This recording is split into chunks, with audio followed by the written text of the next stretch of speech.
Rice and Calafiori tomorrow? They are both available to be in the squad. And any update on anybody else? Anybody close to coming back? Anybody had setbacks? No, Tomiyasu and Zinchenko probably available as well. Probably. Yeah. Okay. Jesus obviously has had a very good week. Yeah. There's nothing like a few goals to just get that confidence pumping around his body again. Has it been noticeably different out there? And also, can you not, I mean, is there the sense that having seen what he did on Wednesday night, he almost has to start on Saturday? Well, he was very happy. Everybody in the team was really happy, especially because he helped the team to win the game and get to the semi-finals, which is what we wanted. And you can see that immediate reaction of him, big smile on his face, big energy around him. And that's what we need to have everybody in the highest level of performance. And Gabi certainly had a big one on Wednesday. And do you get the sense that he's in the place now where he can go on a really decisive run for you? Yeah, he's been looking really good since he came back from pre-season after he had a setback. Then he started to play, has some good performances without scoring, and obviously what he did the other day, I think it's exactly what we need from our nines. We saw obviously Kieran Tierney in an Arsenal shirt in the week. Sounds like he's set to move on in January, is that correct? At the moment he's here with us, I wouldn't play a player that is thinking about leaving or is not committed to us. So he's fully committed. He's enjoying, I think, after a long period again with a really tough injury. So live the moment. He's a big part of the squad now. He deserves to be in the squad. He played really well the other day after such a long time. So that's the only thing I can say. He's in the squad at the moment, but it is very nearly January. Are you expecting him? I mean, does he want to move on? Is it the best for sort of club and player? He hasn't come to me and said I want to move. And when in the past we have any doubts, he came to me and said I think it's my time to move, and this hasn't been the case yet. And just finally, I'm sure we're going to get lots of questions on your anniversary today.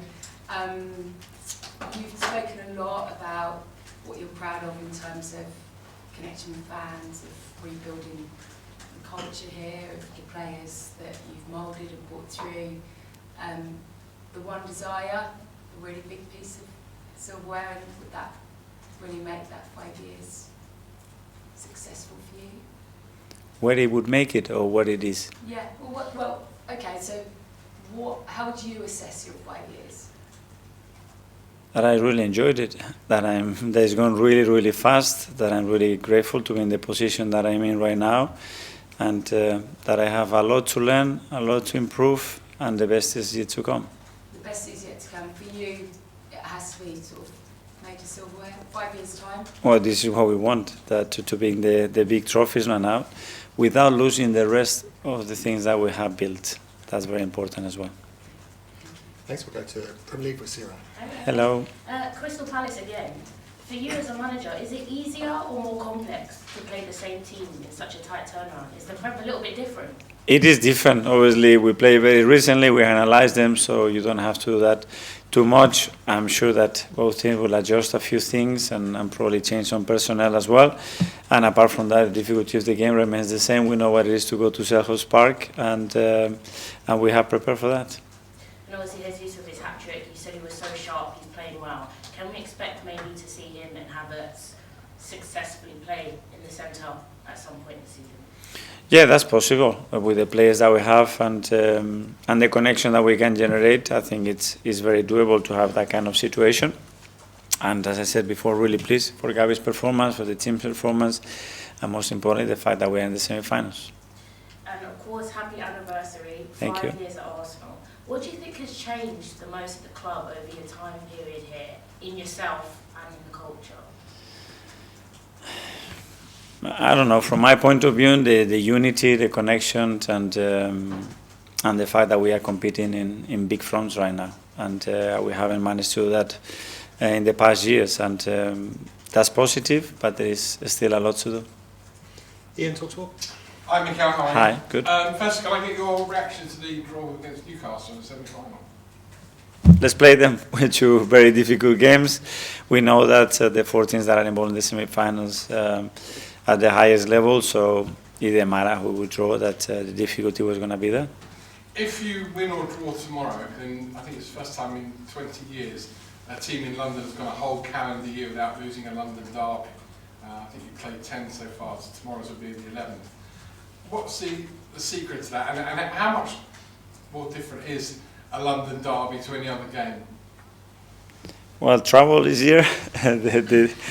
the kind of and range of teams that you play very, very different, because it's unique that in such a city we have that many Premier League clubs. But so far it's been good. So hopefully tomorrow we can win it and put ourselves in a great position again. Is it harder playing those games? Because sometimes for London teams who don't win the title or whatever, it's always said, well, they've got to play a certain amount of London derbies in a season, whereas in other places around the UK you only play 1 or 2 derbies. I don't see it that way. Obviously, when you look at the calendar of the Premier League, straight away you realize that every opponent is difficult. Every time you have to travel is difficult, and that's it. It's special. I think it's nice for our supporters. It's very convenient, I believe. So that's a positive. Just a couple on your 5-year anniversary. First of all, you've made Arsenal relevant again. Title challenges again, trophy challenges again. But you also united the club with the supporters, which was important. Is that what makes you, in a sense, gives you the greatest satisfaction? Will that be your legacy here? Well, that's obviously a big part of it, and the other way, I think the other thing is that the fact that I really enjoy working with the people I work every single day, that we have built something together, and so many people have contributed in a big way to achieve that, and the fact that everybody is hungry and ambitious, that now we have to go to another level. That's it. I speak to a lot of managers all the time who've been at clubs for various lengths of time. You haven't changed in 5 years. You haven't got grey hair on your head. I have. How do you still look almost exactly the same now as you did 5 years ago? What is the secret? Because I've changed. Well, I think I have changed. Things are different. It's gone so fast, to be fair. You know, looking back, it's gone so fast. I enjoyed every minute of it. When we're bumps in the road, when we have good moments, and that's about it, you know. And I'm here because I'm so passionate about what I do, because I love this football club, and I want the best of that. So just try to give your best version every single day, and think what is the best possible manager for Arsenal Football Club and its players, and try to become that manager. Simon, Standard? Can I just double check? Did you say at the start that Tomiyasu would be possibly back this week? No, sorry. Tomiyasu, no. Tomiyasu is not available. And just also on the anniversary and the 5 years, just that connection you have with the club and your feeling out with the club, how much has that grown over this period?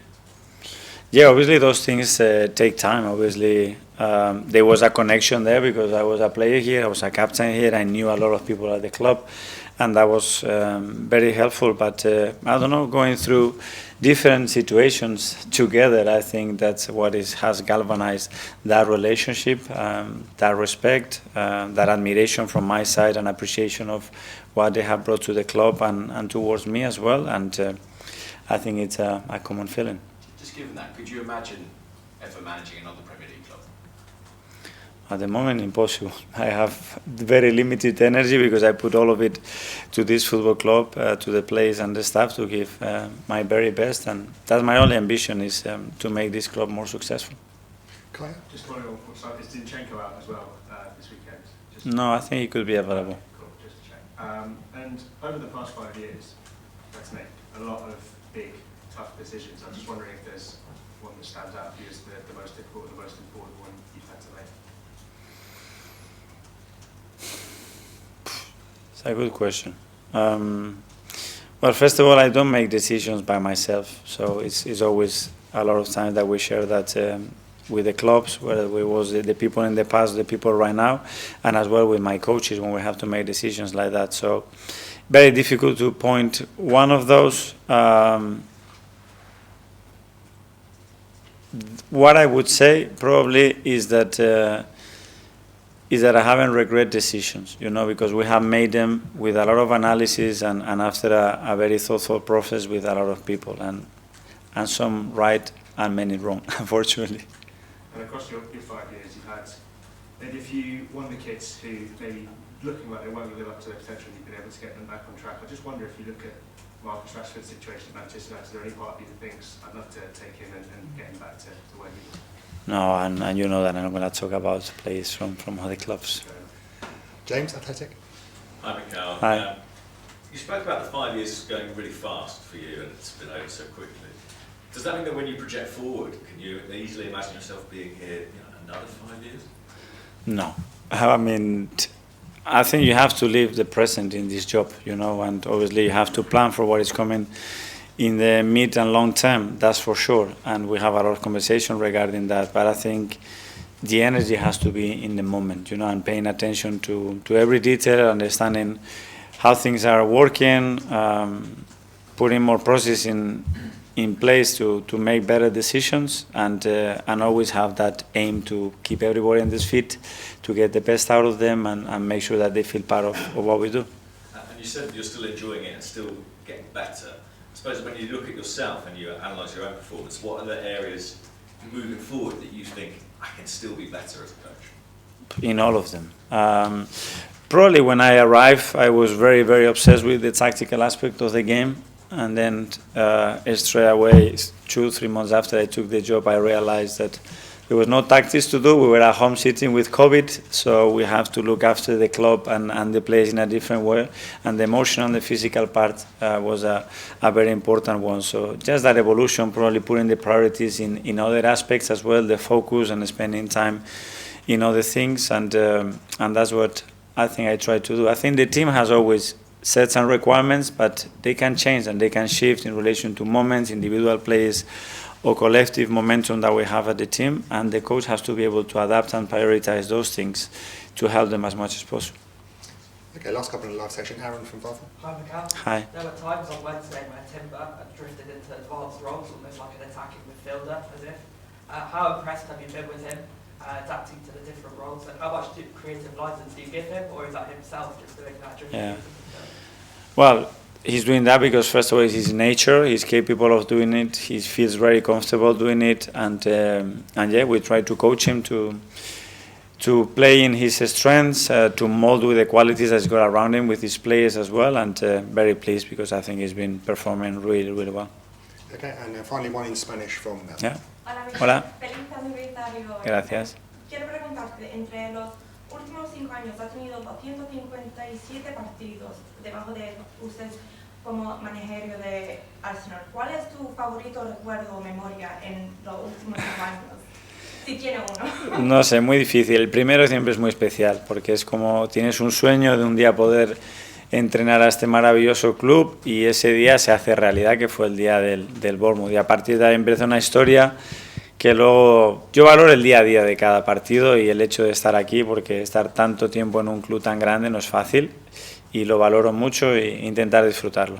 ¿Y qué quieres que siga tu carrera aquí en Arsenal para los próximos años que vienen? ¿Dónde quieres llevar a Arsenal en los próximos años? Mantener muchísimas de las cosas que hemos creado, esta unión, esta cultura, esta ambición, esta conexión con la gente, tanto interna como externamente, que el club tenga una identidad muy clara de lo que quiere, a qué juega, cómo se comporta, y a partir de ahí ganar mucho y ganar durante mucho tiempo. Ese es el objetivo.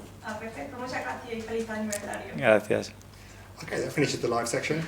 We'll now go into 10:30 tonight.